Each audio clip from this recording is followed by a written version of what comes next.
বাদামের ফিরনি নলেন গুড় দিয়ে এইভাবে রান্না করবেন।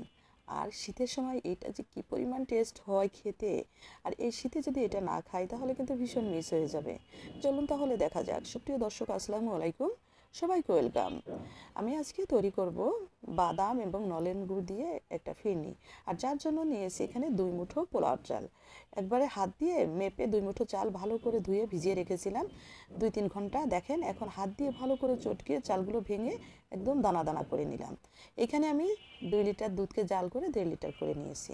একদম ঘন করে নিয়েছি। আসলে কি যে ক্যামেরায় অনেক সময় কিন্তু এটা বোঝা যায় না, হ্যাঁ, বাস্তবে যেটা বোঝা যায়। এদিকে পোলাও চালটা দিয়ে দিলাম আর নাড়াচাড়া দিয়ে ভালো করে মিশিয়ে মিডিয়াম লো ফ্লেমে রেখে দিয়েছি, হতে থাক। আমি এখানে বেশ কিছু কাজু এবং কাঠবাদাম আর কিশমিশ নিয়েছি। এটা 1/2 কাপ দুধ দিয়ে এটাকে ব্লেন্ডারে আধা ভাঙা করে করে নিয়ে নিলাম।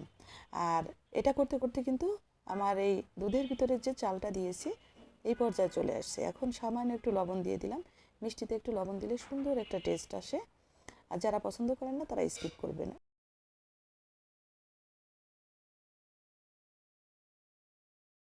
লবণটা দিয়ে সাথে সাথে যে বাদামটা দুধ দিয়ে ভেঙে রেখেছি ওটা অ্যাড করে দিলাম। রান্নার দিয়ে সাথে সাথে নাড়াচাড়া দিয়ে আরও 1 থেকে 2 মিনিট রান্না করে নিয়েছি। এই পর্যায়ে চলে আসছে। এখন অ্যাড করে দিলাম মেজারমেন্ট কাপের 1/4 কাপ নলেন গুঁড়ো। মানে 1 কাপ পুরোটা দিইনি, আপনারা আপনাদের স্বাদ অনুযায়ী মিষ্টিটা অ্যাড করবেন। আর এই সময় না, এই প্রচণ্ড শীতে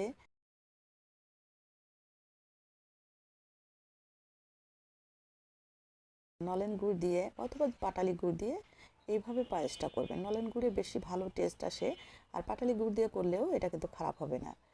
এভাবে করে রান্না করবেন আর এই সন্ধ্যার সময় করে রেখে দিবেন, সকালে উঠে ঠান্ডা ঠান্ডা খাবেন। আর গরম গরম খেতে কিন্তু একরকম টেস্ট, ঠান্ডা খেতে তার থেকে দ্বিগুণ টেস্ট। এভাবে করে ফ্যামিলিকে দিবেন, সবাই খেয়ে কিন্তু একদম মুগ্ধ হয়ে যাবে। অসম্ভব মজা হয়েছে, হ্যাঁ। আর এটা তো একটা ঐতিহ্যবাহী রেসিপি, নলেন গুড়ের ফিরনি বা পায়েস। অবশ্যই আপনারা ট্রাই করবেন, যার জন্য শেয়ার করে রেখে দিবেন আপনার টাইমলাইনে। আপনার পরিবারকে করে খাবেন। এবং যারা নতুন আছেন অবশ্যই আমার পেজটা ফলো করে আমার সাথে থাকবেন। এবং কেমন হলো কমেন্টস করে জানাবেন, আর একটা লাইক দিয়ে যাবেন। কিন্তু সবাই ভালো থাকবেন, সাথে থাকবেন। সবাইকে অসংখ্য অসংখ্য ধন্যবাদ সাথে থেকে দেখার জন্য। আল্লাহ হাফেজ।